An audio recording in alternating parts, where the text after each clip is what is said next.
because the House-passed budget, the Republican budget in the House, gets all of its savings from 12% of the federal budget, from discretionary domestic spending, and it jeopardizes our recovery.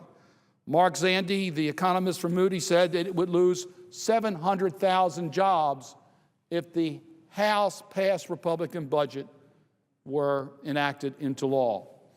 Let me just give you some examples as to how it would affect the people of Maryland if the House budget became law.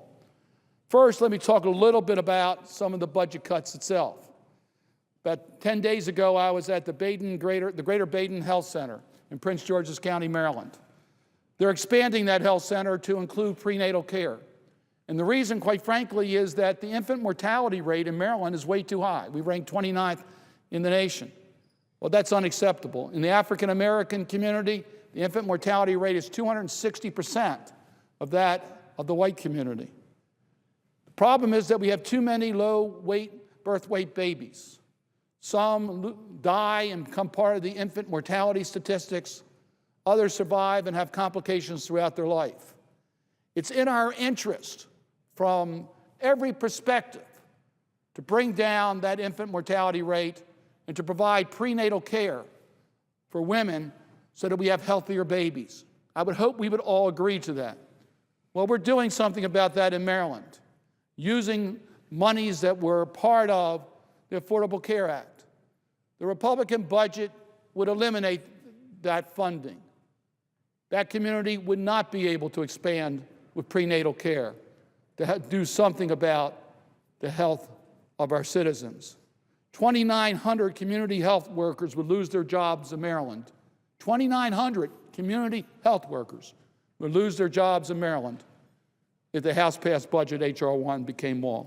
In Maryland, we would lose $150 million towards the federal government's commitment to the Washington Metro system. This affects the entire area, including Virginia and the district. This is the nation's metro system where the federal workforce gets to work. We entered into a 10-year commitment with the local jurisdictions, including Maryland, Virginia, and the district, that the federal government would be a partner, $150 million a year towards those costs. The House budget eliminates those transit funds. In Head Start, the Republican House budget would cut Head Start by $1.1 billion. 157,000 children would be affected. 2,300 in the state of Maryland. 2,300. These are children that are getting a better start in life because of this program. And the budget and the passing the House, H.R. 1, would eliminate those services for so many of our children. Pell Grants to allow families to be able to afford college education, reduced by $5.7 billion, 9.4 million students. What does it mean for the people of Maryland?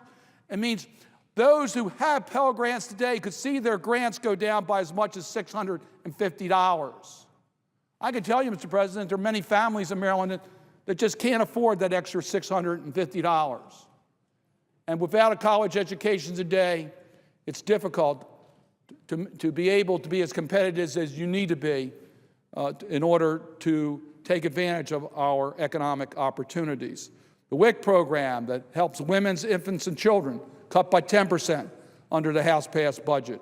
In entitlement spending, yes, we need to bring down costs. I think we took a major step forward to doing this on the Affordable Care Act. You know, one of the areas where I agree with some of my Republican friends who are criticizing the office, I agree their numbers are off. We're going to get more savings, not less, than what the Congressional Budget Office has estimated.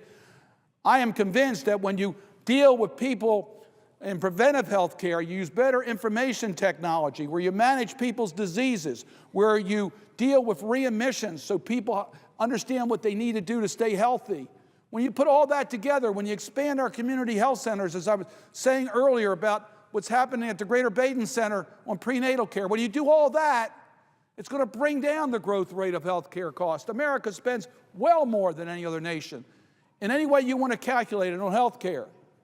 We need to bring down that growth rate. We don't have the health care results to demonstrate that type of a commitment. We can bring down the cost of health care. And when we do that by implementing the Affordable Care Act and making sure we get those savings, We will bring down the Medicare costs. We will bring down the Medicaid costs, which will save taxpayers even more under our entitlement spending.